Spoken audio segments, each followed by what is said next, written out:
Há 3 décadas, muita gente não sabia ao certo onde a Coreia do Sul ficava no mapa. De repente, esse país minúsculo estava sediando a Copa do Mundo de Futebol junto com o Japão e elegeu um secretário-geral da ONU. Hoje só não conhece esse país quem está muito perdido no rolê. Essa mudança de quadro se deve muito ao uso do soft power. Você sabe o que isso significa? Eu sou Beatriz Veloso. E eu sou Pablo Carneiro. Nós somos dois professores de geografia e esse é o podcast Quem Tem Limite é Município.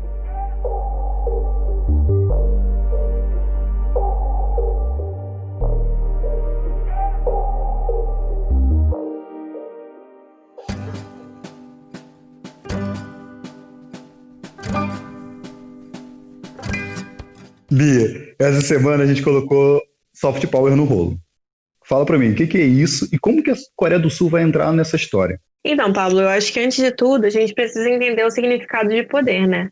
Quando nós dizemos que uma pessoa é poderosa, quer dizer que ela possui uma habilidade de impor a vontade dela sobre as outras pessoas. É tipo o grandalhão do colégio que fica fazendo bullying em filme americano, né? Não deixa de ser um exemplo. Acontece que diversos autores já estudaram o assunto do poder, como, por exemplo, Foucault, Bourdieu, mas no caso da nossa conversa, eu queria focar mesmo no conceito do Joseph Nye, que foi o cara que criou o conceito de soft power.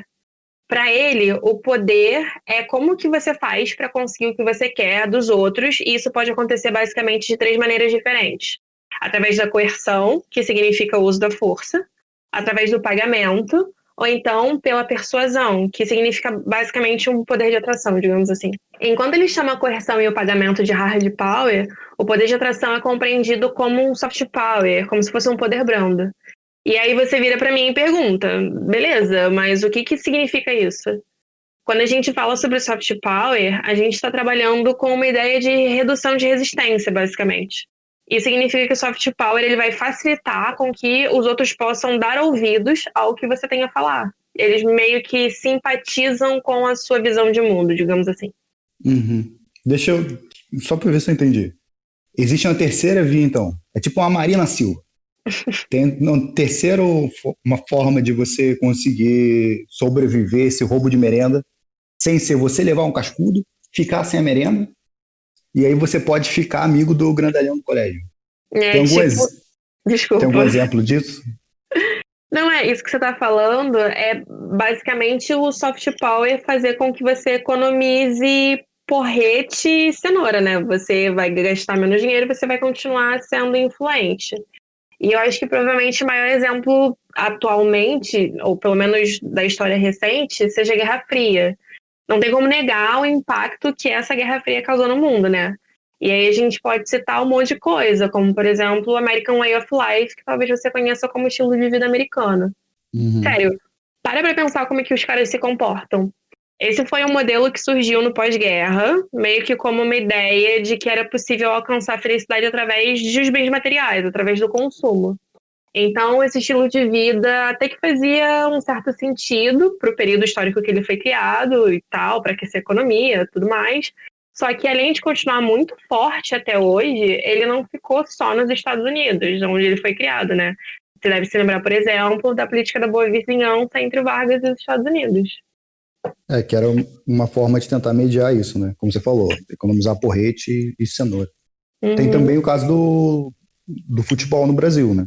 Apesar daí dos choros que a gente tem na vida como torcedor, como brasileiros, e apesar do 7-1 ter dado uma fraquejada aí na imagem do Brasil, Puxado. Ela lá fora tá difícil, mas ela lá fora é uma imagem ainda muito forte, né? Assim, pensando que tem alguns países que são mais fortes no futebol, outros nem tanto, com exceção daqueles países que têm uma relação cultural ou comercial mais forte com o Brasil, para aqueles outros países que não trabalham muito, não se relacionam muito com o Brasil, a grande carta de apresentação do Brasil é futebol ou samba. Se você, né, assim, vai pro exterior, aí chega lá, tá visitando um lugar lá, pô, sou brasileiro, você não vai chegar pra pessoa e falar: o Brasil, Machado de Assis, novela da Globo, coisas assim. Tu vai falar: futebol, Brasil, samba. O dedinho Né? pra cima. É É bem eu mesmo por não sei aí sambar mesmo. nada. Então. É dois pra lá, dois pra cá, mas é bem por aí, né? A literatura do Brasil é até que bem reconhecida internacionalmente, mas você não tem como comparar o futebol e o carnaval, a bossa, com a literatura. E assim, já que Uhum. você citou o Brasil, é até interessante de comentar que o Brasil ele pode adotar uma posição de soft power, mas ele também pode adotar uma posição de hard power, dependendo no contexto que ele estiver inserido. Então, por exemplo, a gente consegue identificar o soft power quando a gente fala, por exemplo, das missões de auxílio no Haiti, depois que aconteceu aquele terremoto que, enfim, Uhum. acabou devastando o país. Quando a gente fala sobre o funk na Inclusive, atualidade. Oi, pode falar. inclusive, esse negócio do terremoto, rolou um amistoso Brasil e Haiti no futebol também, depois, Uhum. durante essa missão de ocupação.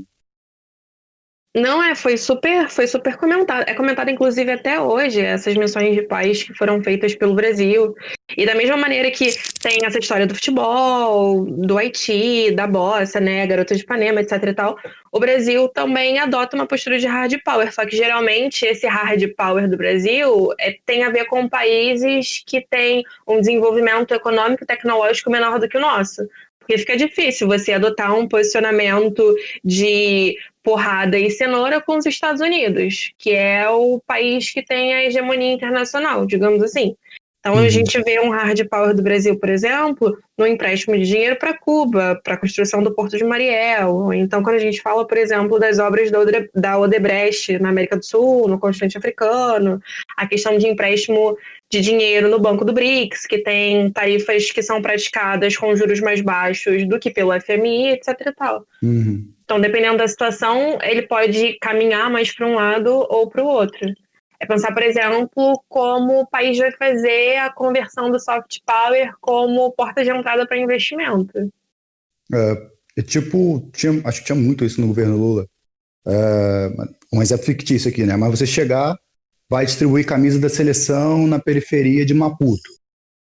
Mas o objetivo não é simplesmente, vou divulgar a seleção, não, mas conseguir fazer esse cartão de apresentação, entregar lá os contatos, não sei o quê, fazer o networking, e aí depois, do nada, você consegue um acordo com o governo moçambicano de entrada da Vale para mineração. Então, é fazer a mudança, né, do soft power e aí usar para aproveitar o hard power também.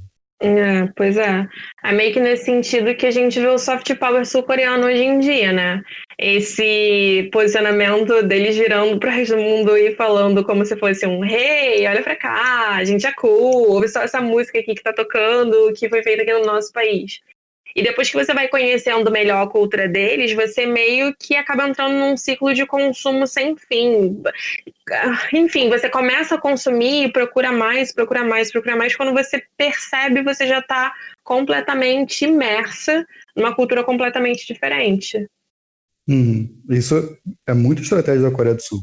Porque, assim, a não ser que você procure estudar ou ir a fundo na história da Coreia do Sul, o que se apresenta muito assim, em telejornal, essas coisas, é aquele país futurista.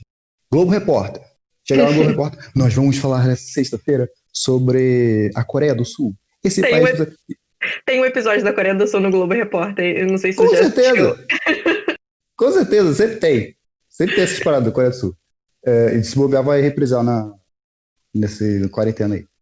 Eu já deve ter Uhum. reprisado.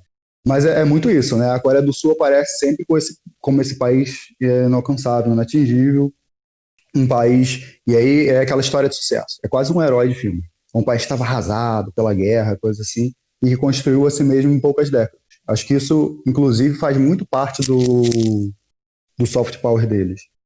Porque fica essa imagem de que a Coreia do Sul é um país que é diferente um pouco de pensar a Coreia como um país unificado, mas a Coreia do Sul é um país que se construiu dos anos 90 para cá e é um país que olha para o futuro.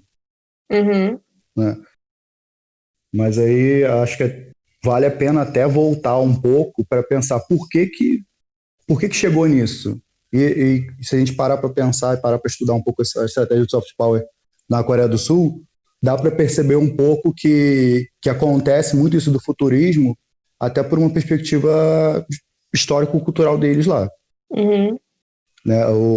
Dá uma mudança efetiva nos anos 90. Há um negócio que muda lá e que aí dá muito essa imagem pra gente. E dá muita reportagem no Globo Repórter. Pois é, né? Eles meio que foram ocupados pelos japoneses durante 3 décadas. Fora que logo depois eles acabaram sofrendo com a segregação de um mundo bipolar durante o período da Guerra Fria. E se a gente for parar para pensar bem, essa divisão, essa bipolaridade, ela meio que permanece até os dias de hoje. Eu tenho uma península que é dividida em 2 Coreias, a Coreia do Norte e a Coreia do Sul, cada uma delas com características bem distintas. A gente pode dizer, digamos assim, que é a última fronteira da Guerra Fria, né? A fronteira entre essas 2 Coreias. Marca bem o Sim, mundo bipolar. sim, isso fica muito visível pra gente, né?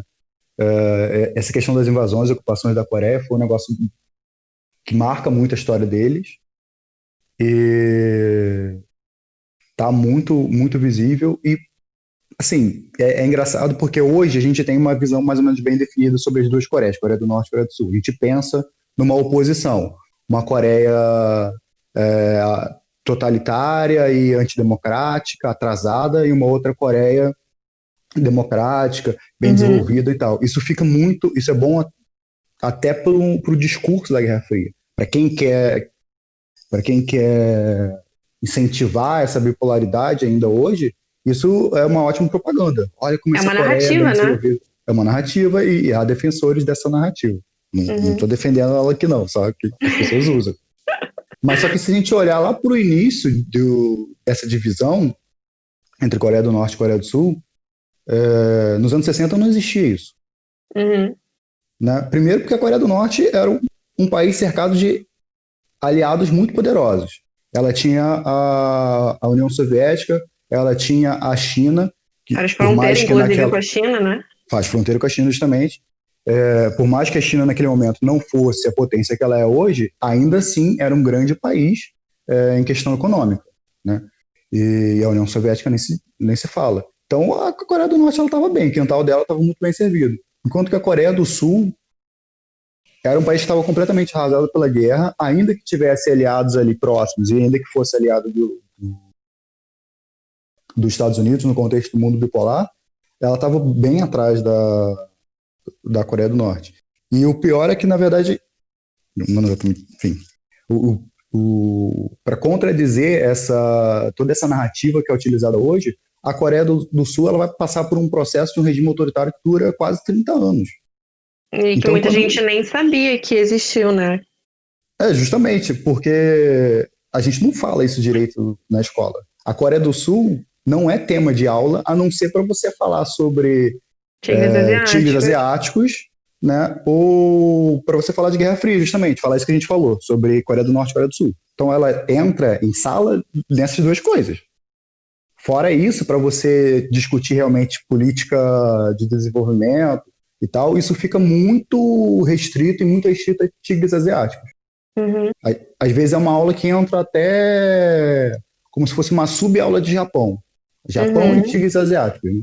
E aí o desenvolvimento da Coreia ele vai entrar somente como tributário do desenvolvimento do Japão. Que é uma coisa que dos anos 90 para cá eles vão tentar mudar totalmente essa ideia.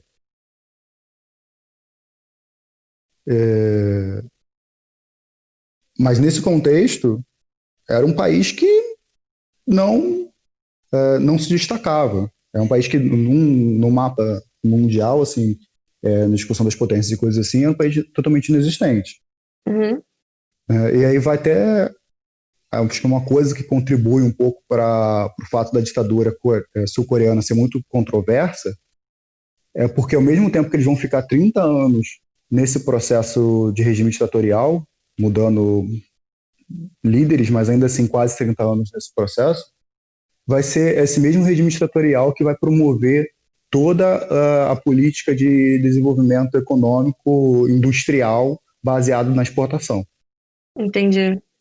E aí isso dá um efeito bolado para a Coreia do Sul. Eles conseguem crescer lá nos anos 70, 80, eles conseguem atingir às vezes 15% de aumento do PIB de um ano para o outro. Isso é um absurdo, Muita coisa. é uma coisa extremamente grande. Qual o efeito disso? Chega nos anos 90, o país que é é um dos menores países do mundo, ele vai conseguir chegar entre as 15 maiores economias do mundo.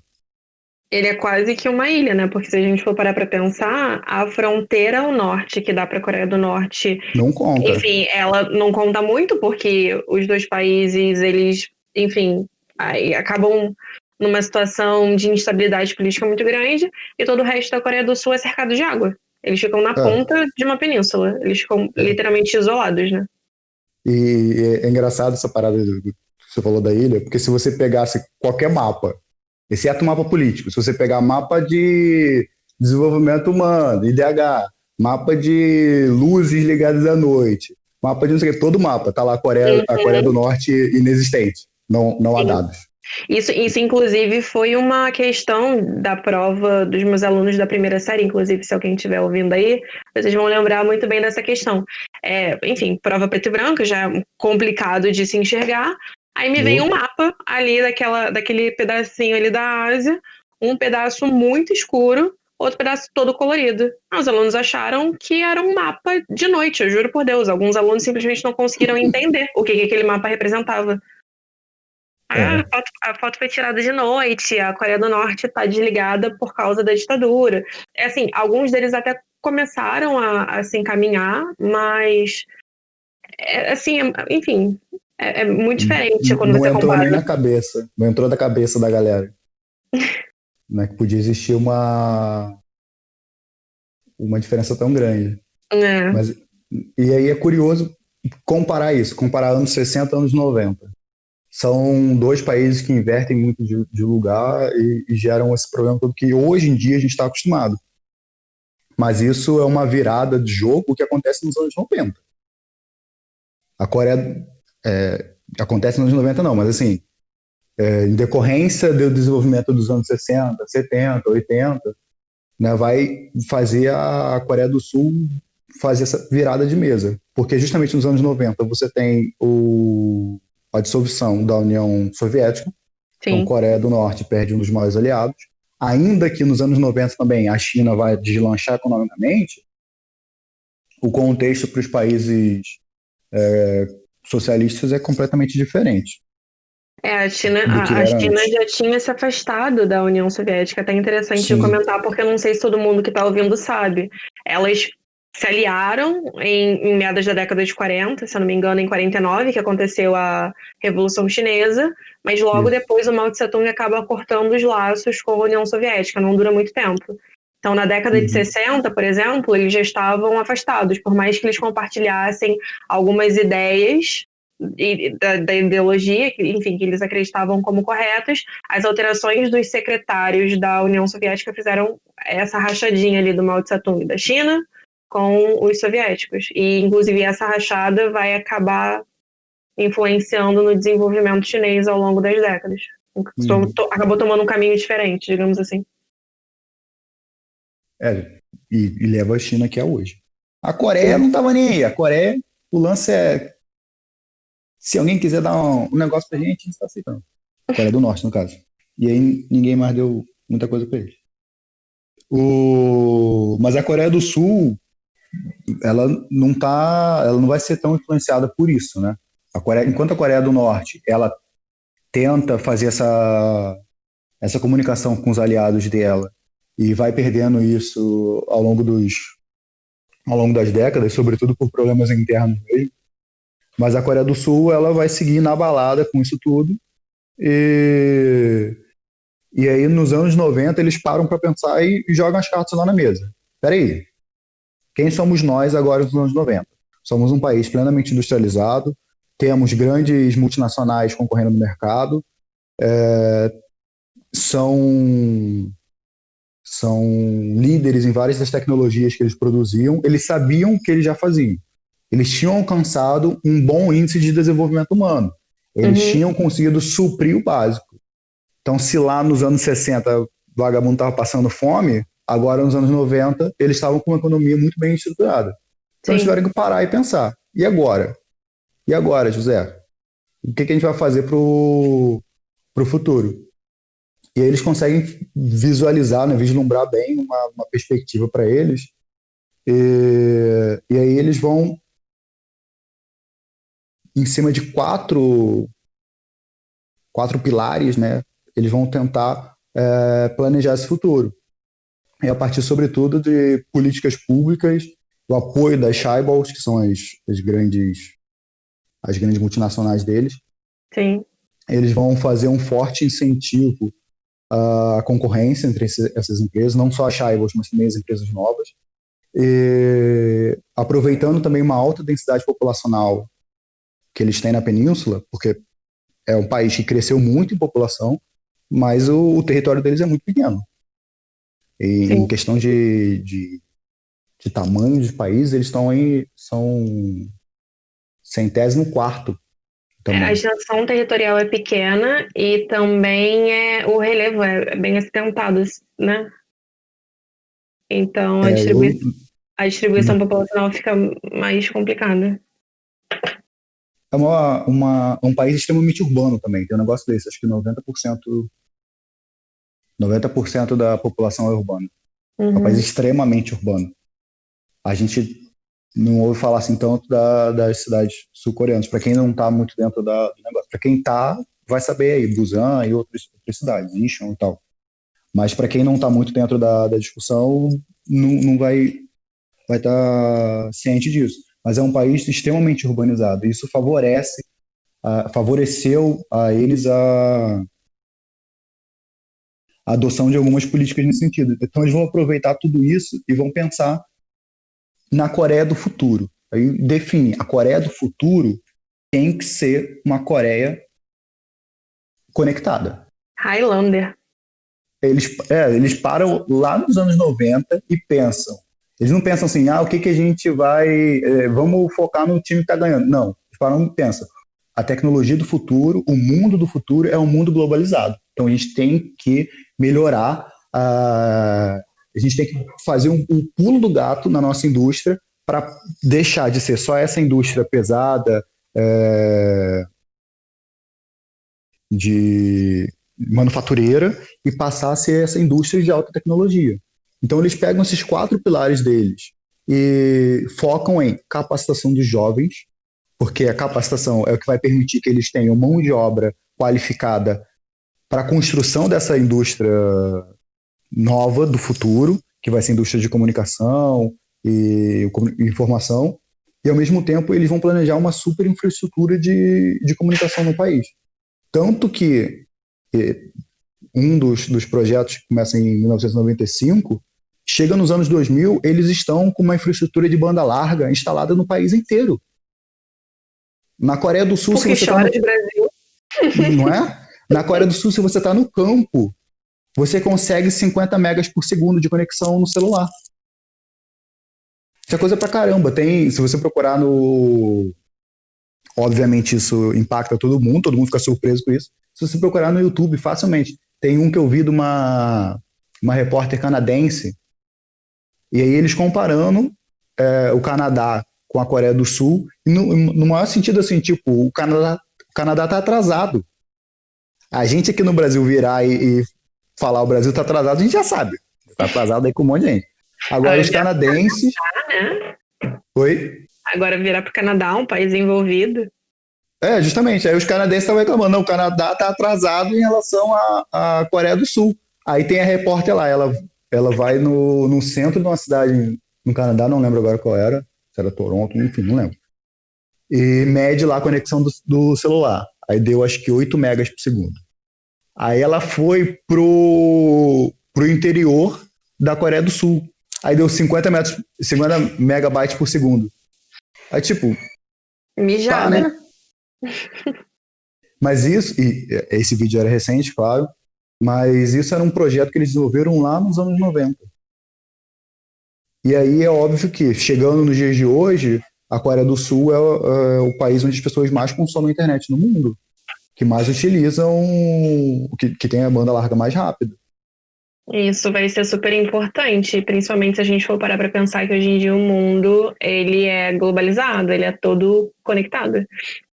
Sim, e a Coreia planejou muito bem para isso, eles leram o início disso muito bem nos anos 90, né, pensando que a internet mesmo surge no início dos anos 90, no final dos anos 80 e início dos anos 90. não vou lembrar agora ao certo. Mas aí eles conseguiram pegar isso muito rápido, planejaram toda a construção de infraestrutura disso. E aí, para o nosso tema de hoje, é importante pensar aqui, eles não estavam mirando um soft power. Eles não viraram e falaram, olha, a gente quer virar amiguinho de todo mundo. Que eles planejaram foi, a gente precisa continuar numa política de desenvolvimento econômico e para isso a gente tem que ter infraestrutura. Uhum. Só que uma vez que eles fizeram essa infraestrutura, eles conseguiram desenvolver as outras áreas e aí até isso tudo que a gente vai discutir do soft power. Foi o básico para essa área. Esse lance da transformação do hard power por um soft power, isso eu acho que é muito visível no episódio que ficou conhecido no cinema sul-coreano como o efeito Jurassic Park. Sabe qual é? É o caso do lançamento do Jurassic Park na Coreia do Sul, né? Acho que foi em 93, se não me engano, um pouquinho antes de eu nascer. Não, eu também nasci antes, mas Nasci em não lembro. 94, meu amor. Não adianta falar, nossa. Mundo! Mas tu não viu a Copa do Mundo. Eu vi, eu só não lembro. Tá, com certeza você era uma criança que estava sentada de frente para a televisão vendo a Copa do Mundo. Amor, o Brasil Certamente. ganhou a Copa de 94, estava todo mundo vendo televisão, mas enfim. Mas o lance do Jurassic Park é bem isso que você falou. Em 1993 tem o lançamento do filme. Só que, assim como foi um filme bem sucedido no mundo todo, foi um filme muito bem sucedido na Coreia do Sul. Se já foi bem sucedido no Brasil, né, diante do contexto todo que estava, na Coreia do Sul, um país onde a galera chegou nos anos 90 com um bom nível de desenvolvimento humano, o que significa isso? São consumidores. Eles têm dinheiro e eles começam a gastar dinheiro, eles começam a consumir as coisas. Inclusive, é até engraçado, a gente fazendo pesquisa para o episódio, né, eu fui dar uma olhada no nível do turismo. O turismo na Coreia do Sul aumentou muito nos últimos anos. Sextuplicou a quantidade de visitantes na Coreia do Sul. Nossa, legal. Só que a Coreia do Sul, eles gastam mais dinheiro fora do que eles ganham com turismo. Porque justamente nos anos 90, eles param e falam assim, eu tenho dinheiro, eu vou visitar o mundo. Então eles vão começar a consumir muitas coisas. E no caso do cinema não vai ser diferente. Só que eles não viajavam para ver filme, claro. Mas aí em 1993, quando estreia Jurassic Park, na Coreia do Sul, eles vão ficar em todas as salas de cinema do país durante 3 meses seguidos. Foi um fenômeno assim, muito pesado. E aí isso acende um alerta para a galera. Por quê? Não sei se as pessoas sabem como é que funciona o negócio, né? Mas você paga lá o seu ingresso no cinema e em 93 só tinha isso? Não tinha Netflix em 93? Não tinha. Então tu vai, né? Você paga o seu Ainda era o ingresso. projeto do professor Pardal, aquele manual do professor Pardal. Tinha isso? Você tá ligado que o professor Pardal previu Netflix, né? Claro que não sabia disso, não. Depois eu te mostro isso. Pra galera que tá ouvindo, eu vou colocar lá no Instagram, depois vocês deem uma olhada. @prof. Beatriz Veloso, Veloso com 2 L's e S. Bota que eu vou ver, porque eu não sabia não, então eu vou procurar lá. Tá. Mas o lance do ingresso cinema você paga lá a taxa e aí uma parte vai para casa, mais uma parte de royalties. E você pensar esses royalties de 45 milhões de pessoas indo assistir Jurassic Park no cinema, isso tudo representa a invasão de divisa. Então isso vai chamar a atenção dos líderes na Coreia do Sul, né, presidente, ministros, até industriais, de que, esse dinheiro está saindo do nosso país. Isso é evasão de divisa.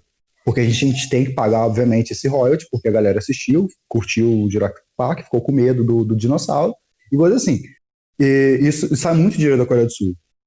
Aí isso acende um alerta vermelho. Peraí, olha a quantidade de dinheiro que saiu.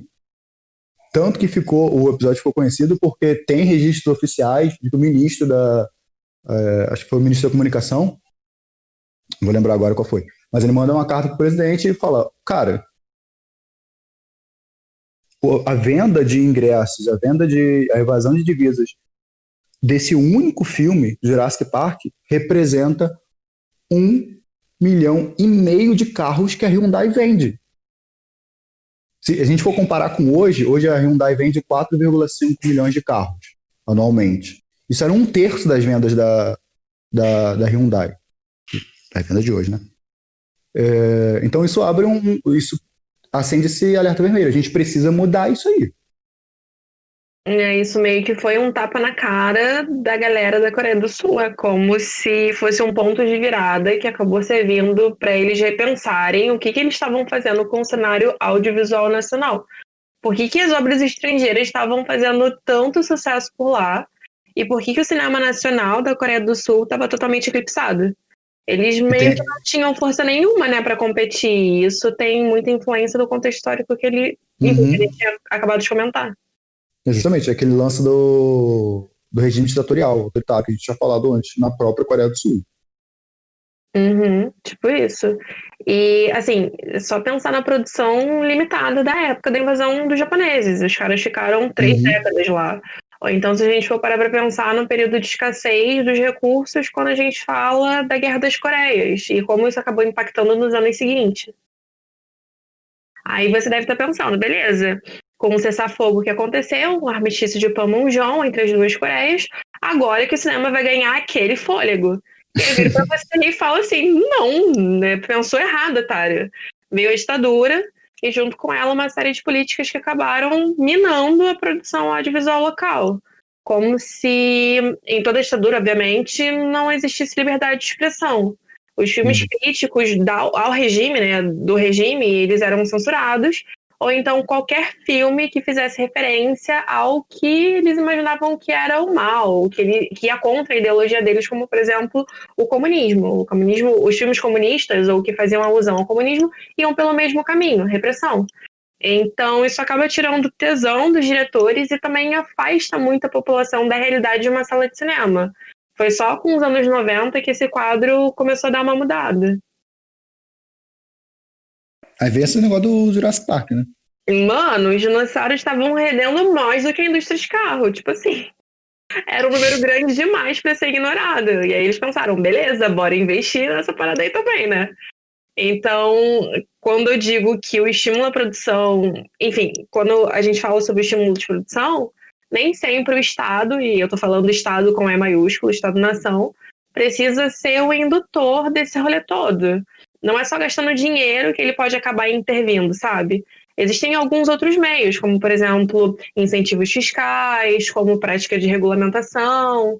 A cota de tela, nesse momento da história, acaba sendo super importante nesse processo, porque ela basicamente controla a entrada dos filmes estrangeiros no país, enquanto acaba oferecendo também uma série de incentivos para que as empresas nacionais produzam cada vez mais e consigam competir público, essa galera que vai no cinema, com os filmes estrangeiros. Era basicamente o Estado e a iniciativa privada realizando um investimento e atuando para fazer um segmento crescer. Basicamente é tentar fazer o trabalho de casa, dever de casa. Assim, a gente tem uma reserva de mercado aqui, essa galera quer gastar dinheiro, essa galera tá indo pro exterior consumir coisa fora, essa galera tá indo pro cinema ver filme estrangeiro, vamos tentar, pelo menos, pegar essa reserva de mercado que a gente tem já dentro do nosso país. E aí o problema é que esse hiato da ditadura, justamente você falou aí, que eles têm problemas de material, eles têm problema de censura, eles têm problema... Isso cria um hiato na qualificação de mão de obra, que eles não tinham muitas pessoas que não se formaram nesse tempo, não cresceram nesse tempo, ainda mais, por mais que ainda tivesse os diretores antigos, alguns dos quais estivessem vivos ainda, eles precisavam correr atrás disso. A Coreia do Sul acabou criando todo um mercado de exibição, né? Debate, financiamento, enfim. E no final das contas isso deu muito certo porque eles acabaram organizando um circuito de festivais. Então, se a gente for parar para pensar, esses filmes eles são exibidos para financiadores, para intelectuais, e isso acaba ajudando os realizadores a encontrarem novos investidores. Outra coisa que a gente também pode parar para pensar é que isso também faz com que esses filmes, que são, enfim, veiculados nesse circuito de festivais, eles sejam debatidos e sejam levados para outros círculos no exterior. E aí, novamente, começa esse debate em diversos outros países. E gradativamente eles começam a ser exibidos em outros festivais, em outros países, em outras áreas, alcançando cada vez mais investidores, cada vez mais público, se tornando cada vez mais popular, e por aí vai. É ir na direção da distribuição e divulgação. Basicamente é uma estratégia de choque de soft power.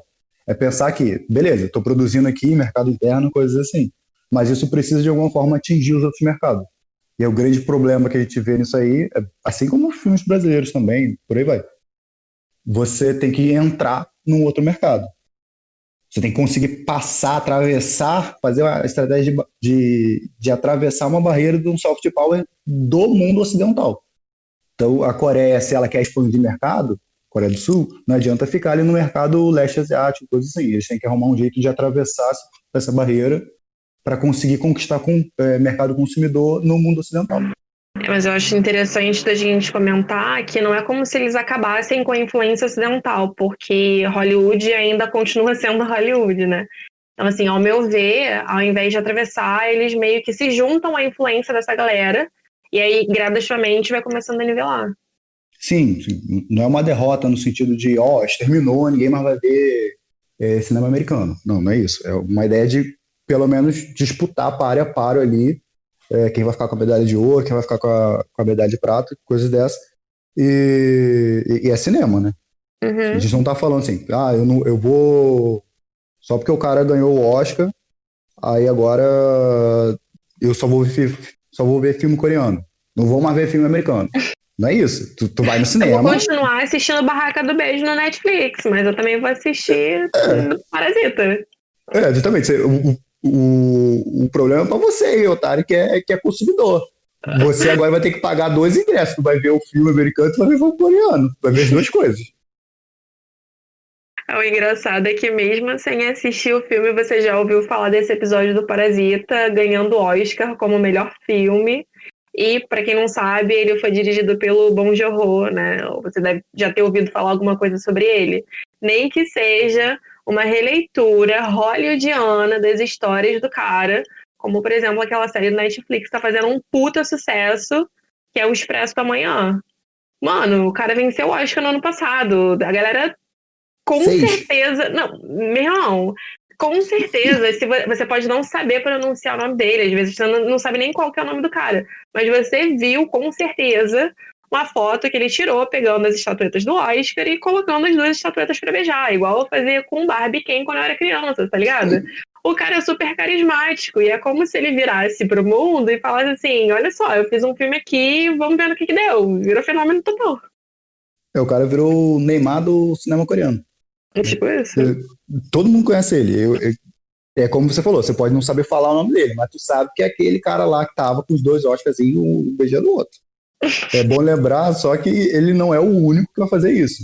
Você citou aí produções que chegaram já no repertório ocidental, digamos assim, né?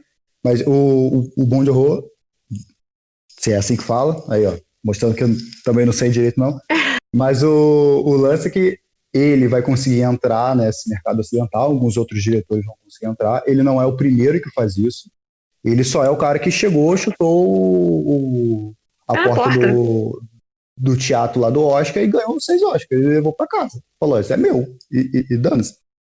Mas, claro que a obra dele é sensacional, eu vi o filme e tal, o negócio de misturar gênero, adorei isso, saí do cinema realmente, soco no estômago. Mas isso é a ponta de um iceberg. Pensar que tem vários outros diretores, tem vários outros filmes que são também aclamados, e pensar que isso é um processo que começa lá nos anos 90. Que a gente falou da questão do planejamento. Não, e quando você fala ponta do iceberg, é literalmente a ponta do iceberg. Porque por mais que o cinema da Coreia do Sul hoje esteja nos holofotes e que ganham um puta de um destaque, eles não chegam nem aos pés do K-pop, né? Esse sim que é o gigante. Mas fala pra gente, o público quer saber. Tu é K-popper, Pablito? Claro que não, né? Se eu fosse, eu conseguia falar o nome do cara direito, pelo menos. Não, ó, são 2 coisas diferentes, não vem não. A gente tá falando de música e cinema. Não, mas eu sou um zero esquerda nessa parada do K-pop, real oficial. Eu lembro que lá nos anos mais ou menos de 2011, 2012, Eu lembro de ter visto umas reportagens, bandinhas asiáticas e coisas assim. Não lembro nem se eram sul-coreanas. Uhum. Eu acho que eram umas chinesas, inclusive, que eu tinha visto. Mas assim, caguei, né? Como uma pessoa fiel ali ao software ocidental, não me abalei com aquilo e segui. Foi que ano isso, tu lembra? Tem 10 anos atrás isso. É um negócio muito, muito antigo. Tu Aí voltou eu a ouvir vi. Simple Plan. Talvez eu não fosse tão influenciado assim pela mídia ocidental. Mas eu. Externo ao Brasil. Mas eu vi umas reportagens dessa e tal. E segui, assim, achando que era uma coisa de momento, tá ligado? Que era uma febrezinha que ia passar. Aí tô eu de boa, tava dando aula, lá em Duque de Caxias, né?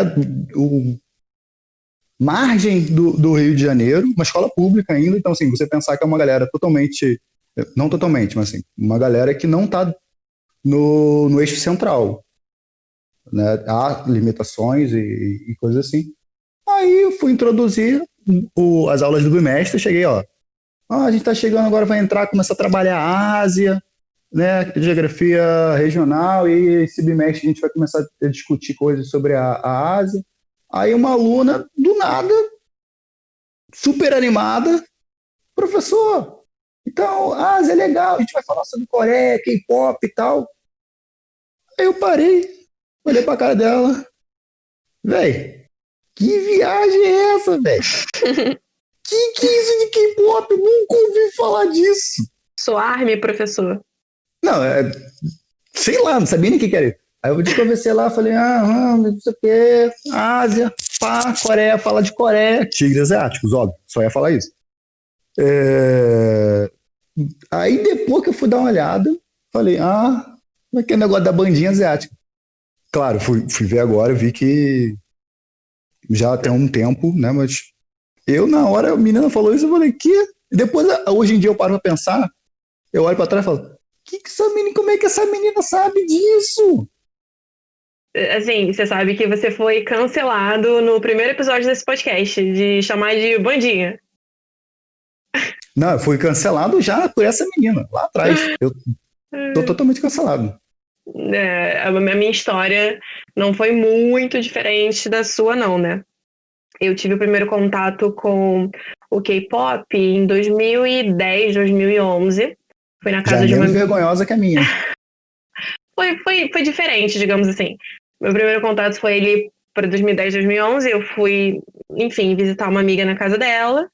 E ela falou assim, deixa eu mostrar aqui o que eu tô ouvindo. E eu me lembro que a primeira impressão que eu tive, inclusive, Thalita, se você estiver ouvindo, saiba que eu me lembro da banda, do grupo, na verdade, né? Banda não, do grupo que ela me mostrou. Ela me mostrou do Girl Generation.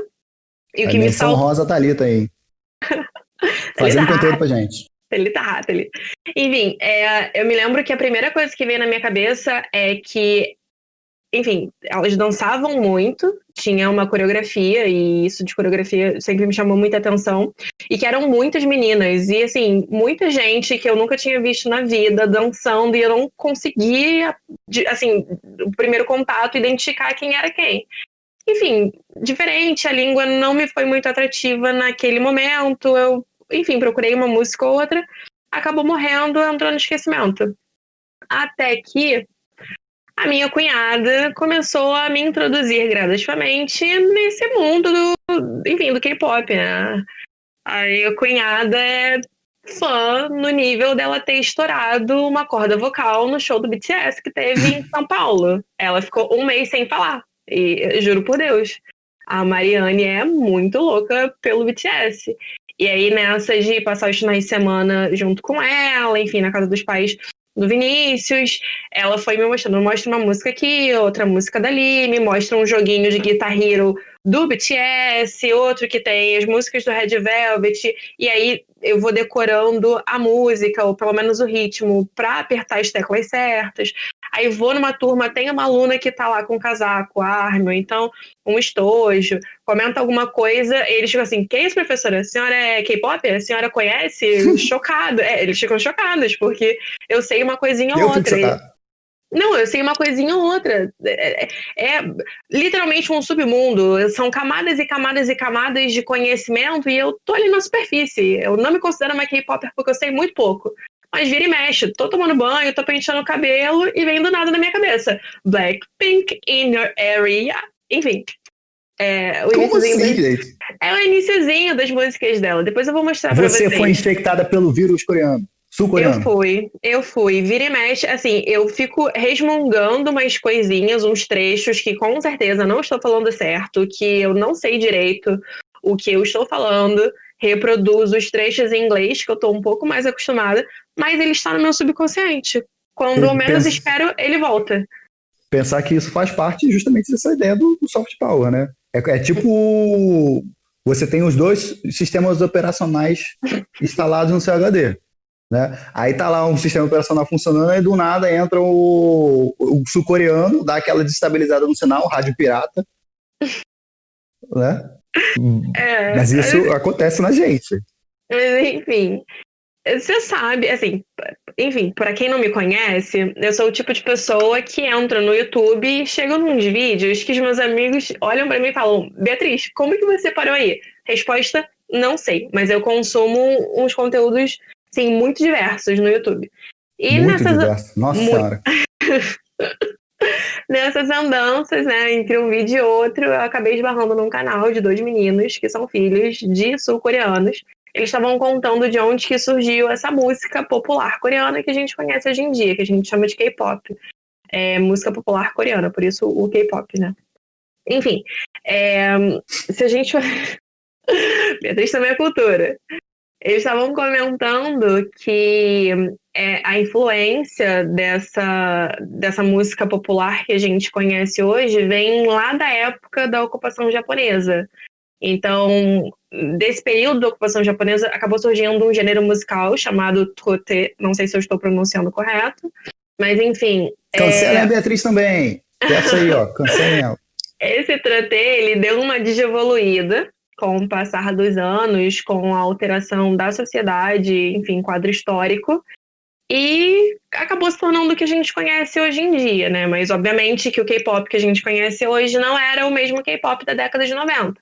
Em 90 você tinha ali a primeira geração que acabou investindo muito numa releitura do hip-hop dos Estados Unidos, do hip-hop estadunidense, porque americanos somos todos nós, que moramos no continente americano, eu e você somos americanos. Mas se você quiser entrar lá, mostra visto, tem que ter o visto, hein? Senão não vai funcionar isso aí não. Tem que ter o visto. Mas enfim, nos anos 90 eu tinha não, né? O K-pop tinha uma pegada mais voltada para uma releitura do hip-hop. Tu não tinha nada nos anos 90? Eu tava nascendo, eu tinha fome, eu tinha sono. É tipo isso.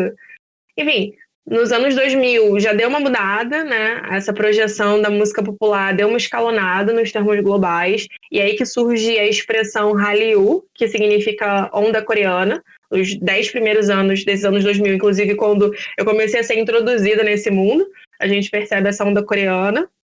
E esse iniciozinho, ele foi super importante porque nele que rolou aquele cliquezinho e o país, né, a Coreia do Sul, percebeu que a juventude é um mercado de consumo e que isso é muito lucrativo, que rende muito dinheiro.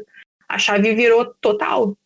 E sobre esse lance do Hallyu que você comentou, Bia, para mim, assim, acho que são uma coisa muito nova. Talvez para alguns ouvintes isso seja uma coisa relativamente nova. Mas quando você vai olhar, você vai pesquisar a fundo, as pessoas falam sobre isso, sobre essa onda coreana já há muito tempo. Não só esse lance que a gente comentou lá dos anos 2010, aí mais ou menos, para ter um pouco de contato com esses idols que estavam surfando nessa onda aí, e que eu não conhecia nenhum deles. Mas o que a galera certamente lembra foi o malware do Psy, que o Psy implantou um malware na gente em 2013, e aí a gente estava lá de boa, né? Eu estava na minha bolinha ocidental, vendo e ouvindo coisas produzidas pelo mundo ocidental anglo-saxão. Aí chega do nada, opa, Gangnam Style. E aí só saber essa porra. E viu? Tu fala, o sistema operacional sul-coreano vem ali, ó. Joga logo o vírus. E espalha essa parada. Então, para quem tava com o antivírus bem instalado aí, isso vem em 2013 e depois diminui. Mas isso fica na cabeça. Só lembrar, a gente tinha, no início desse ano, tinha um descendente de sul-coreano dançando o Oppa Gangnam Style de novo no Big BBB, Brother. não é? É. E tocava aquilo, vagabundo lembrava logo. Então isso fica na cabeça, isso faz. É interessante porque isso é o soft power. Isso tá na cabeça, isso não vai sair. E aí isso leva a estratégias de consumo. Esse é o ópiozinho ali, ó. É a nova guerra do ópio. Guerra do ópio século XXI. Não, tu tá falando isso do Gangnam Style, é bizarro, porque o impacto dessa música foi muito grande, muito grande. Ficou 4 anos como o vídeo mais visto no YouTube. E assim, acho que o mais louco da gente parar pra pensar é que o K-pop é proibido na Coreia do Norte, tem lei pra isso, e mesmo assim essa música tocou na rádio estatal da Coreia do Norte. Isso meio que foi só o início, tanto pro conhecimento do gênero do K-pop pelo mundo, mas também como maneira de estreitar os laços com o vizinho, né? A Coreia do Norte e a Coreia do Sul se aproximando cada vez mais. Em 2008, por exemplo, o Red Velvet, que é um outro grupo, foi recebido pelo menino Kim Jong-un e rolou até um show para um público pequeno lá. O Kim Jong-un tirou foto com as meninas, a esposa do Kim Jong-un tirou foto com as meninas também. Foi. O babadinho foi forte. O babadinho foi forte. E assim, hoje em dia a gente fala muito do BTS, eu comentei da minha cunhada e tudo mais, e enfim, a influência enorme que os meninos têm pelo mundo. Eles atingem uns números astronômicos, Pablo, assim, em questão de minutos, eles conseguem vender muitos ingressos, eles conseguem fazer milhões de visualizações no YouTube. E se a gente for parar pra pensar na influência deles, os caras estavam discursando na Assembleia Geral da ONU há pouco tempo atrás, sabe? Eles são embaixadores da Unicef, eles têm uma linha de celular da Samsung no melhor estilo Oi Xuxa. A parada é sinistra. Você entra no Facebook, é a Samsung mostrando ali, ó, a propaganda do celular do BTS. E é bonito pra caramba. Eu tenho vontade de comprar. Se eu tivesse dinheiro, inclusive, já teria trocado um. É o vírus implantado na sua cabeça. Nossa Senhora. Mas esse negócio da galera como embaixador e tal, isso é muito rolê aleatório. É tipo, sabe o rolê aleatório do Ronaldinho? Tu tá lá, tô vendo um repórter aqui do nada. Inauguração do hospital, pá, tem um Ronaldinho Gaúcho no meio do negócio. É tipo isso. Eu tava vendo uma reportagem, foi ano passado ou ano retrasado, não lembro. O Trump tava em viagem como chefe de Estado, foi lá, visitou o Japão, acordos, né, reuniões de negócios, não sei o quê. Deu um pulo na Coreia do Sul, aí ele estava acompanhado da filha dele, Ivanka. Né, super normal. Né? Aí foi numa reunião num palácio presidencial da Coreia do Sul. Aí o presidente da Coreia do Sul foi falar com o Trump.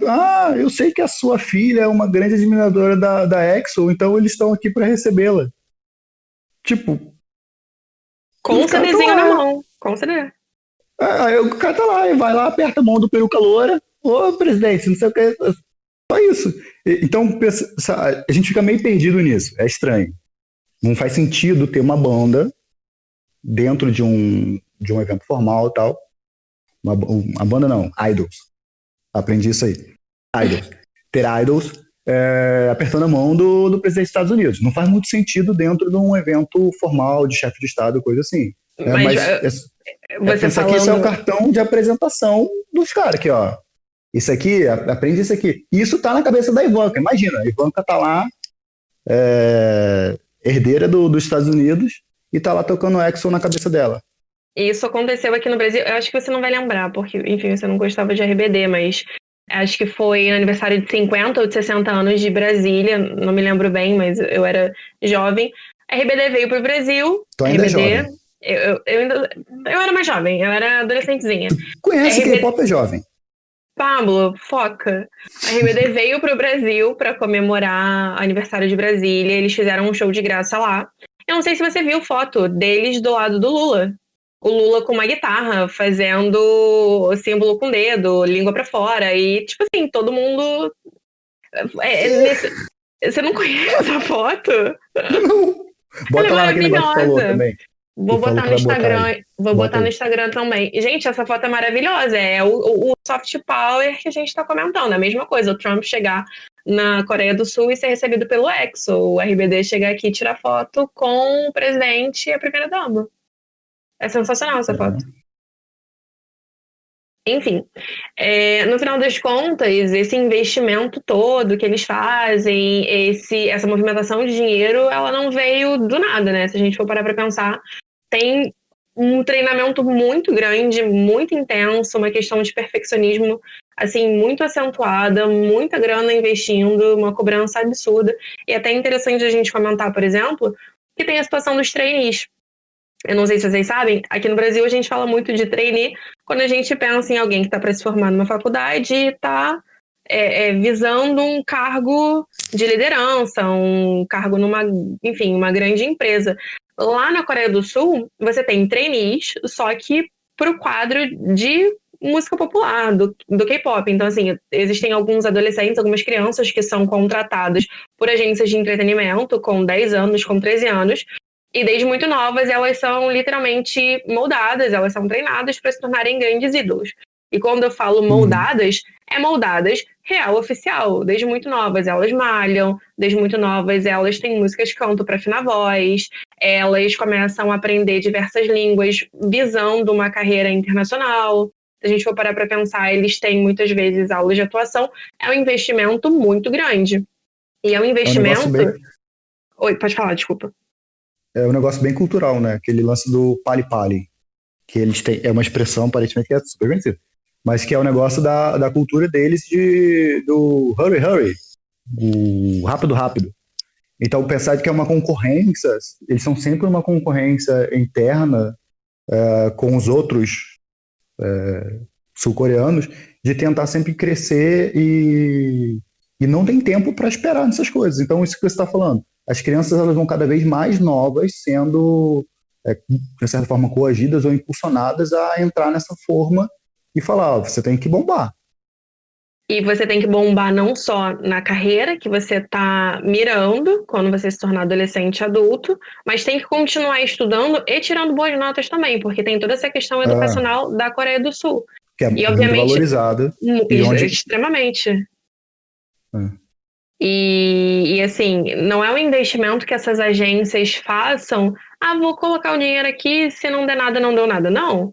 Essa galera é treinada, tem um gasto muito grande, assim, de uhum. milhões para você conseguir formar uma dessas personalidades. E aí, quando elas começam a se tornar rentáveis, depois que elas acabam debutando, elas pagam para essas agências de entretenimento. Então, às vezes, você tá do lado de fora e tá falando: meu irmão, eles estão fazendo dinheiro pra caramba. Nem sempre. É como se fosse um fiéis ali, ó. Você pegou um dinheiro emprestado e quando você É. começa a tua carreira, você tá pagando de volta. E aí só depois de um tempo que você começa a lucrar. E Sim. essa pressão muito grande de, pô, tô sendo treinado desde novinho, eu tenho um dinheiro muito grande para pagar desse investimento, eu preciso ser grande no que eu tô mirando para o meu futuro, acaba gerando uma pressão extremamente, assim, extremamente bizarra, uma pressão muito grande, que muitas vezes acaba resultando, inclusive, em grandes tragédias. Vira e mexe, você abre um G1 da vida, você abre um Google da vida e você vê a notícia que um idol, alguém super estourado, se suicidou. E se suicidou, assim, muito novo, antes dos 30 anos. Você é louco, você é igual aquele. Não tem aquele meme do. O cara vai pegar a bola, todo feliz, sei o quê, aí tem um fantasmão assim atrás dele que puxa ele enorme. É tipo Uhum. isso, tu tá a sua vida toda ali bem, relativamente bem sucedido, né, no caso dos idols, a galera fazendo fama, não sei o que, ganhando dinheiro, mas tem aquela mosquinha no teu ouvido. Ó, tem que pagar aqui, hein? Ó, não bobeia não, senão tu não vai ter dinheiro, ó. E fica uma pressão enorme. Tanto que não só entre os idols, né, mas a Coreia do Sul, acho que justamente por essa cultura do pali-pali, tem um índice de suicídio altíssimo, de modo Sim. geral, na população. E, O obviamente. prefeito, Oi, o desculpa. prefeito de Seul se suicidou semana passada. Isso eu não sabia. Claro, ele foi acusado primeiro de corrupção num dia. No dia seguinte ele se suicidou. Mas enfim, eu queria só fazer um gancho, eu não sei se você já ouviu falar. Da mesma maneira que você tem o K-pop, que é a música coreana, sul-coreana, você tem o J-pop. que seria a versão japonesa. E, enfim, nas minhas andanças aí no YouTube, no Google, na internet como um todo, eu acabei descobrindo um grupo que se chama AKB48, AKB48. Por que 48? Porque o grupo tinha 48 integrantes. E é muito louco. 48 integrantes, é muita gente. Imagina pra fazer um É clipe uma e tocar em bateria de todo escola de mundo. samba. É muita coisa. E aí você imagina, porque assim, já são muitas meninas, enfim, inicialmente, você não tem aquela, digamos assim, aquela cultura de meninas vão saindo e novas meninas vão entrando. Não, mais meninas vão entrando e vai ficando cada vez maior. Eu vi um vídeo no YouTube que, sem brincadeira, devia ter umas 100 meninas no palco se apresentando. É bizarro. Então eles começaram a criar subgrupos em vários lugares diferentes no Japão e no mundo. E para novas meninas começarem a fazer parte, assim, você começou a ter uma série de eventos em estádios que lotavam e eles começaram a perceber que isso monetizava muito e uma série de realities começaram a ser criados. Então, essas agências de entretenimento, elas pegam esses trainees que estão sendo treinados há muitos anos e falam assim, se joga aí no octógono, meu irmão, duelem até a morte. Vamos ver quem É vai ter mais o, votos para debutar e formar um grupo tal. é o novo Idols, né? Só É, que em outro sentido. O Idols, o famoso aqui no Brasil, Ídolos, do SBT. Só que no tradução caso do livre. Japão, né? É o outro Idols. E aí você entra numa banda super exclusiva com 100 pessoas. É muito complicado. E, assim, é muito engraçado porque tem aquela questão de criar infraestrutura para suportar toda essa pompa, digamos assim. E, obviamente, essas infraestruturas, elas não se restringem só a criar um circuito de filmes e debates para o cinema, criar uma série de arenas para você ter uma apresentação com uma infraestrutura muito grande para os shows, etc e tal. Esses estádios, eles vão servir para, enfim, fazer esses concursos. Quem é um pouquinho mais velho vai lembrar o poder de votação que o povo tem na hora de escolher um novo integrante para um grupo. Para quem já viu a nova loura do Tchan no Faustão, que escolheu a Sheila Mello, vai entender Clássico. do que eu tô falando. Clássico, clássico. Foi a E última vez que o depois brasileiro votou a. certo. E depois a Morena do Tchan também. A Loura Morena, exatamente. A Sheila, Né? Sheila Mello e Sheila Carvalho. Então, assim, você precisa de uma infraestrutura muito grande para você rentabilizar essa questão musical, mas obviamente eles não vão construir um estádio, uma arena enorme só para show, ou então só para fazer um concurso. Você acaba usando essas arenas também em outros contextos, como por exemplo no esportes, né? Uma outra área também desse soft power é uma área ainda muito, muito incipiente, você vai pensar, comparar com K-pop, né? Mas é uma área que está crescendo mundialmente e tem que parar para pensar no lance do esporte. É um negócio muito coreano isso. Tem idols, de certa forma, assim, né? Se a gente comparar no esporte sul-coreano também, que são tão famosos quanto alguns cantores de K-pop. Então tem essas pessoas guardadas suas representatividades, mas o esporte é um lance que é super questionável aí no mundo sobre se é um esporte ou não. Só que o lance de ver é que nisso da Coreia do Sul é que lá eles estão num outro patamar. Você discute esportes aqui no Brasil, você discute esportes no Peru, você discute esportes na Rússia ou na Coreia do Sul, tem que lembrar que, primeiro, na Coreia do Sul eles estão há 20 anos em formação de um mercado de esportes. De popularização de temas, de tipos de jogos diferentes, de encantamento do público, assim, de conquistar o público, falando, dá para você ser feliz com isso aqui, olha, isso aqui é legal para você, essas coisas. E de construção de um marco legal. Desde que surgiu lá em 97 o StarCraft, no final do milênio passado, a Coreia do Sul já criou uma Associação Nacional de Esporte, já criou um ministério dedicado à área do esporte, determina salário mínimo para os jogadores e exige um tempo mínimo de contrato para os novos jogadores. Né? Então eles estão assim, pensando que, como falei, são escalas diferentes, Mas dá para comparar um pouco com essa evolução também dos idols do K-pop que você falou. Uhum. Né? Essa galera vai tendo uma construção de mercado, eles vão tendo inserção de mercado. Primeiro, eles vão conseguir isso na Coreia do Sul, depois no leste asiático, depois no resto do mundo. E tudo isso possibilitado lá por aquilo que a gente discutiu da construção daquela infraestrutura nos anos 90.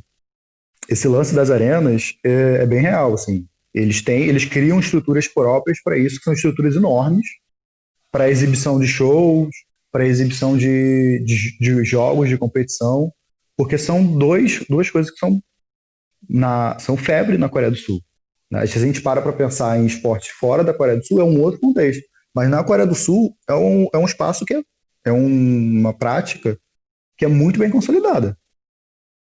Eles estão anos-luz na frente da gente, se for pensar na questão de esporte. Até, assim, um paralelo um pouco com o lance do K-pop, tem toda uma questão de planejamento que vem lá dos anos 90, né?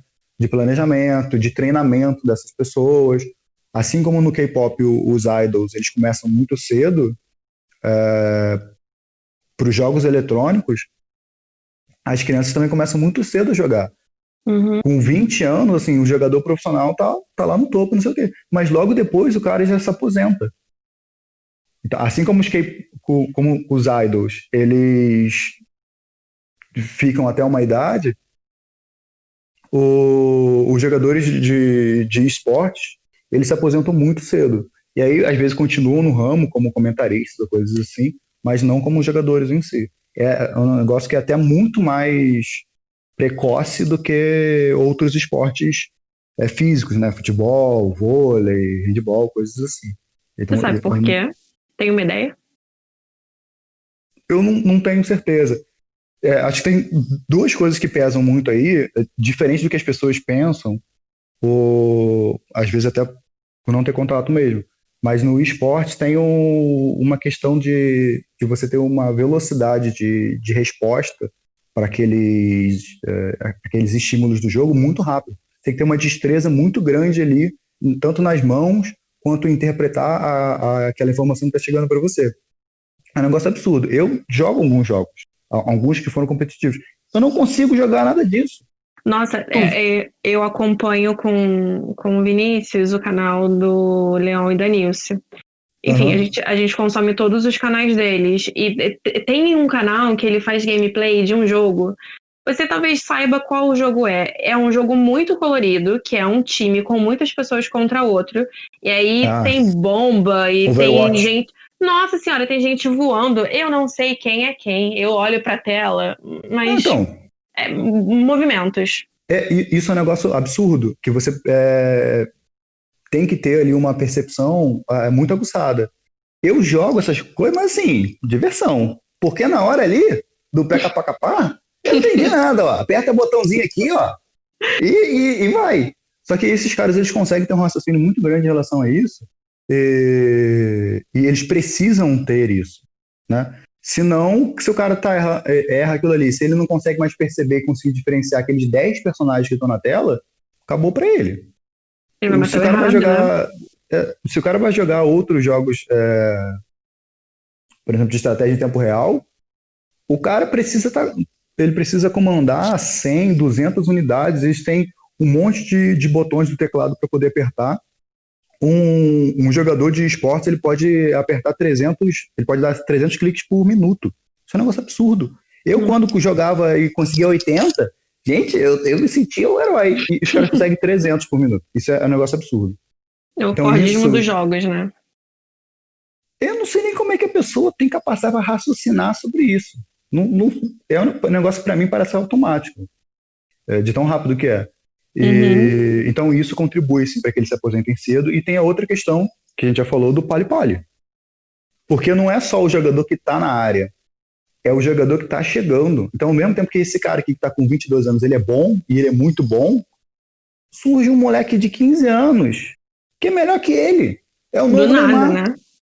né? Então tá toda hora surgindo essas pessoas. Então, enquanto você tá lá bem e tal, tá surgindo um novo Neymar para competir com você. E pensar que isso acontece porque, diferente daqui ou em outros lugares, A Coreia do Sul tem mais de 20 anos de tradição de formulação do esporte como um mercado, como carreira e essas coisas. Eles já lá em 97, quando surge o StarCraft, eles criam, isso gera uma febre enorme na Coreia do Sul, mas aí eles vão começar a organizar isso como mercado no sentido de ter profissões que surgem a partir disso, não só jogadores, mas treinadores, preparadores, casas, game house, né, casa para a galera treinar. E aí eles conseguem popularizar os diferentes tipos de jogos. Primeiro surge StarCraft, depois tem outros. Eles começam a encantar público e criar um mercado. No sentido de, assim, você não é só um telespectador. Você compra camisa, você paga ingresso, você tem não sei o quê. Tem o televisionamento desses esportes que você falou. Então, aquilo que você falou do negócio dos grandes eventos, você vai ter esses grandes eventos para um público muito grande. Então, lá desde 99, eles já televisionavam as partidas. Tinha no jornal escrito, tinha lá sessão só para falar os ganhadores do esporte. E aí, nisso, eles criam a Associação Nacional de Esportes, eles criam um ministério dedicado para a área, tem definição de salário mínimo para jogador, de tempo mínimo de contrato. Eles funcionam lá na Coreia do Sul como se fosse o futebol aqui no Brasil. Já existe carreira consolidada com, tipo assim, mecanismo de proteção ao trabalhador lá na Coreia do Sul, quando a gente fala de esportes, sabe? Sim. Eles têm já esse marco legal. Eles têm, como eu falei, tem um ministério próprio. Eles têm pessoas que cuidam e criam leis para pensar para a prática do esporte. Até porque esse movimento é realmente milhões de dólares anualmente lá na Coreia do Sul. Assim, eu estava pensando no que você tinha dito sobre os jornais, as transmissões televisionadas, e aqui no Brasil a gente meio que tem algo semelhante, né? Alguns canais fechados parecem estarem aumentando mais as suas exibições desses tipos de esporte, dessas transmissões. A Globo, inclusive, criou há um tempo atrás um programa para comentar esse universo gamer com o Thiago Life, acho que é 01, se não me engano o nome. Isso. Tem, que é uma coisa que ainda engatinha muito no Brasil, cresceu muito, acho que nos últimos 6 anos. Por isso, então, que a gente vê isso também na televisão. Mas é um processo que tem uma outra origem, eu acho. Sobretudo nos jogos de tiro. Uma coisa mais ligada até, talvez, à influência do mercado ocidental, Estados Unidos e Europa. Aí, desde lá do surgimento do Counter-Strike, por exemplo, nos anos 2000, até alguns outros jogos de tiro que vão surgindo ao longo dos últimos 20 anos. Tu era aquela criança que ficava matando aula pra ir na lan house, né? Mais ou menos, né? Porque lan house, mesmo que... Beleza, as lan houses cresceram, mas tinha sempre aquele perrengue de ficar acordado de noite para pegar a internet de escada sem gastar pulso. Corujão. Isso, justamente. E aí, ou tu dormia tarde demais, ou tu acordava cedo demais. Ou as duas coisas. E isso mostra muito a diferença, acho que, da questão infraestrutural da Coreia do Sul lá nos anos 90. Eles planejaram isso muito bem. Então, se hoje o cenário do esportes é uma coisa muito crescente globalmente, na Coreia do Sul, isso já começa lá nos anos 90. O esportes, então, ele vai crescer muito na Coreia do Sul lá nos anos 90, mas ele vai se expandir um pouco mais recentemente, né? E aí pensar que, apesar de ainda haver muita discussão se isso é ou não esporte, o fato isso é um mercado.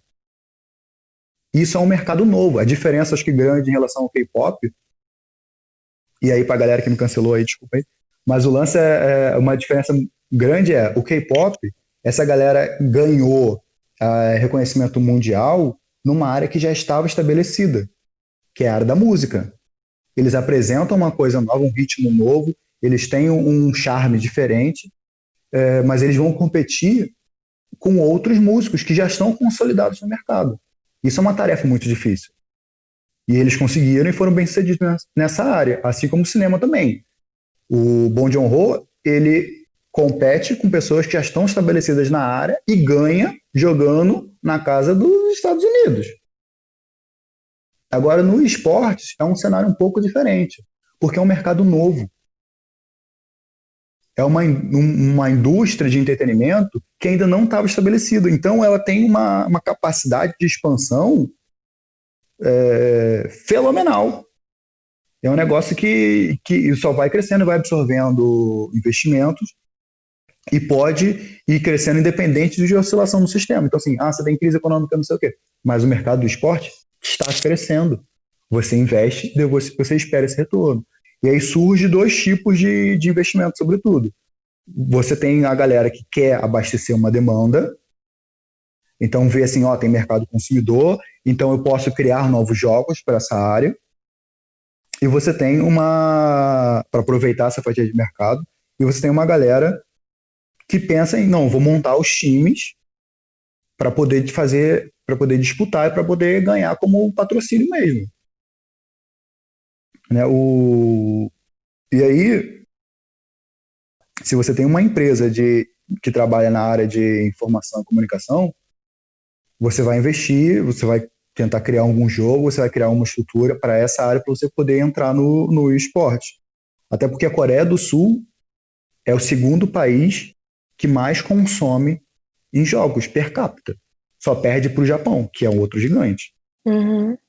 É um mercado onde 65% das pessoas gastam com jogos. Você consegue pensar, tu gasta dinheiro com jogo, Bi? Eu baixo coisa da PSN do Vinícius, Overcooked. Eu gasto dinheiro só com isso. E que é um sistema ali de... É quase o Netflix do jogo, né? É, tipo isso. Tu paga a mensalidade ali, aí vai, pega um jogo, coisa e tal. Eu não gasto dinheiro com jogo. O meu gastar dinheiro é ver advertisement, ver propaganda. É assim que eu financio a indústria dos games. Dos games. Justamente. Mas na Coreia do Sul, não, eles têm uma galera que mais da metade da população gasta dinheiro e gasta muito dinheiro. Então isso faz com que as empresas olhem para lá e falem, eu preciso colocar um jogo lá. Eu preciso que essas pessoas consumam o meu jogo. Isso fez muitas empresas irem para lá. Da mesma forma, quando você tem uma empresa que quer montar um time, fala, eu preciso de um sul-coreano. E tem muitos times que vão tentar fazer isso. É tipo o que a galera lá da Europa faz com o futebol aqui no Brasil, né? Fica de olho nas bases de diversos times diferentes para escolher um craque e importar esse craque para lá. Dar aquele gás no futebol europeu. Isso, é tipo isso, são os olheiros, né? Uhum. Aí você tem, da mesma forma, você tem os olheiros nos jogos eletrônicos. No Brasil, e aí, para a gente ver como é que esse mercado está tentando se estabelecer, né? O Brasil está tentando crescer nessa área, e ele vai tentar crescer, ele olha para a Coreia do Sul. No Brasil, dois times que fizeram isso, e que é interessante para a gente, tem vários times de esporte no Brasil, em diversas modalidades diferentes, digamos assim. Mas a gente pensar que é um fenômeno que começou na Europa, por exemplo, chegou no Brasil, de times de esportes físicos migrarem para os esportes eletrônicos. Porque o time de esporte tradicional, ele já está acostumado, ele sabe, eu tenho torcedores, eu vendo camisa, eu vendo ingresso, então ele já sabe como é que funciona isso. Sócio torcedor, né? Justamente, também, sócio torcedor. Ele vai fazer aquilo que ele já fazia. Eu quero mais torcedores. Então, lá, 100 anos atrás, o que você tinha? O Flamengo, o Clube de Regatas Flamengo. O que está crescendo? Futebol. Vamos fazer um time de futebol. Agora, corta para o século XXI. O que está crescendo? Esportes. O que eles vão fazer? Vamos montar um time. Justamente. Aí o Flamengo montou, acho que tem uns 2 ou 3 anos, não tenho certeza, montou um time de esporte. Ganharam ano passado o Campeonato Brasileiro de League of Legends, por exemplo, para ficar em uma modalidade, né? Eu não tenho certeza como é que estava montado o time deles no ano passado. Acho que eles tinham muito brasileiros. Não todos eram brasileiros. Mas esse ano, no campeonato que está rolando, metade do time é de sul-coreanos. Os caras falaram assim, olha, a gente precisa continuar ganhando, vamos importar essa mão de obra aí, que é a melhor do mundo, e vamos colocar no nosso time. E só para Caraca. esclarecer, o campeonato de esportes não tem contato físico, né? E continua na pandemia. Se tem internet, tem campeonato. O campeonato tá rolando aí. Inclusive o internacional também tá rolando. Tá, peraí, deixa eu ver se eu Depois, entendi então, porque eu sou completamente noob, não entendo nada disso de jogo. Meus joguinhos são jogos bem básicos. Se eu parar pra assistir um campeonato desses e eu estiver vendo um sul-coreano ali, em campo, literalmente, né? Jogando, mexendo, 200 cliques por minuto. É tipo acompanhar a Copa de 70 com o Brasil em campo. É isso? tu tá torcendo pro Pelé. É isso. O cara vai lá, Entendi. consegue fazer uma jogada bolada, marca o gol lá, que no caso seria provavelmente um abate, matou alguém, e você vibra. É uma sensação relativamente semelhante. E é isso, eles vão ser pioneiros nessa área do esporte. E esse lance de pensar você assistindo o final da Copa de 70 é tão semelhante que eles estão pegando grandes estádios que foram construídos para o futebol e estão usando para transmissão de jogos. O que você falou lá, eles têm arenas para exibição desses reality shows de escolha de idols e coisas assim. Eles têm arenas para competições de esporte e eles estão pegando aquelas que já são para competição dos esportes tradicionais e usando, assim como fazem também para os shows de música, eles estão usando isso também para exibição do esporte. O estádio que foi construído para a final da Copa do Mundo, para semifinal da Copa do Mundo de 2002, inclusive Coreia do Sul e Alemanha jogaram, foi o mesmo estádio que em 2014 foi utilizado para a final da Copa do Mundo, para o Campeonato Mundial de League of Legends, que a Coreia do Sul também estava jogando e ganhou, inclusive. É por isso que você vê o esportes como uma ferramenta futura, digamos assim, de É soft bem isso. power? Os caras são pioneiros na área, né? Eles chegaram lá primeiro, desenvolveram um mercado enorme disso, estão conquistando isso aí. Então, se você pensa, eu quero investir nessa área, o que você vai fazer primeiro, vamos olhar para os sul-coreanos. O que eles estão fazendo? Quais são as estratégias de marketing, de game, de montar time, de treinar? E eles vão começar a criar essa forma de pensar como os coreanos. Assim como você pode pensar num bombardeamento do K-pop que está rolando, isso vem também pelo esporte. Então são vários, né? Vem no cinema, vem na tecnologia. Como é que é a conexão na Coreia do Sul? Então as pessoas começam a olhar e falar, a Coreia do Sul é o exemplo, eu preciso seguir atrás dela. Entendi. Vai dizer que tu não está aí usando um smartphone sul-coreano? Não, não. Por acaso o modelo do meu telefone é de outra nacionalidade. Tu tá? Não, aqui a gente já é influenciado pela China.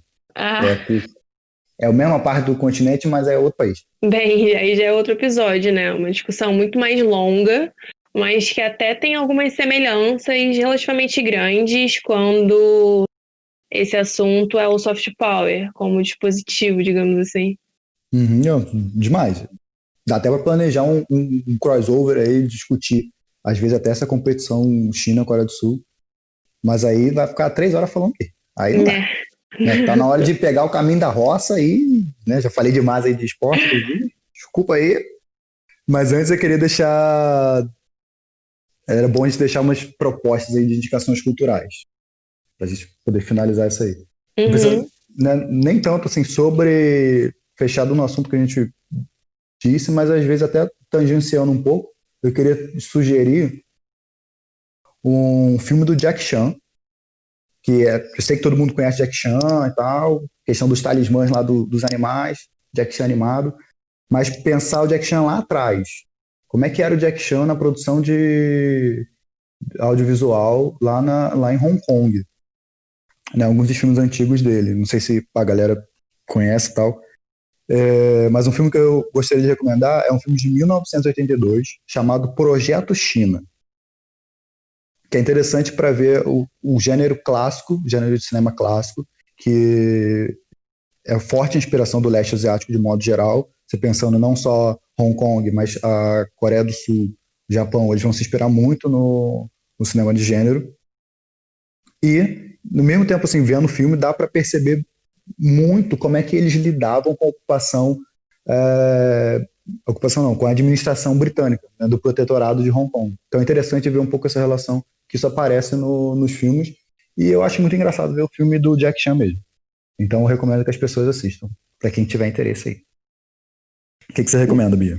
Bom, a minha indicação é um site chamado B-Arms Acadêmicas. Eu achei esse projeto super interessante porque, assim, é um pouco complicado, digamos assim, conseguir algumas informações do que acontece na Coreia do Sul. Enfim, por questão de distância geográfica, pelas dificuldades da penetração da cultura Questão em de outros língua lugares mesmo, do né? mundo, a questão de língua que não deixa de ser uma barreira. Então, como essa onda coreana vem ganhando o mundo ao longo dos anos, principalmente quando a gente fala de K-pop, uma série de estudantes de diversas ciências diferentes, de diversos cursos, que resolveram pesquisar mesmo, realizar a iniciação científica, usando o assunto K-pop, falando sobre BTS. Eles reuniram essas pessoas e eles criaram um site. Então, se você quiser ler um TCC sobre BTS, ler uma JIC, né, uma apresentação da pesquisa desse assunto, eu acho bem válido, não só para contabilizar pesquisas, como também para, enfim, divulgar um pouco da cultura do país. Espero que vocês tenham gostado, que tenham contribuído de alguma forma para expandir aí os limites do conhecimento de vocês. Eu me despeço por aqui e até a próxima semana. É isso, gente. Muito obrigada para quem conseguiu acompanhar esse podcast até aqui. Quem estiver interessado pode acompanhar também o meu trabalho no YouTube. Não sei se você está assistindo pelo Spotify ou então pelo próprio YouTube, mas fica aqui o meu canal, é Beatriz Veloso. Meu nome é minha marca. Veloso com 2 L's e S. Muito E chique esse, Bia. é muito chique. É porque tem maneiras e maneiras, né, de escrever Veloso, mas enfim. Vocês também podem acompanhar um pouquinho mais do meu trabalho no YouTube. No YouTube não, no Instagram, perdão, tô louca. No Instagram, @profBeatrizVeloso, é um Instagram de geografia, então todos os dias tem postagem nova e tem, enfim, uma série de dicas nos stories. E deixar um comentário, se possível, pra gente ter um feedback bacana, pra saber se vocês curtiram, o que a gente pode melhorar, sugestões para próximas pautas, né? Para os próximos podcasts. E uma coisa que eu não posso deixar de comentar é que o conhecimento não precisa ter limite, porque no final das contas, quem tem limite é o município. Beijão, gente. Até semana que vem.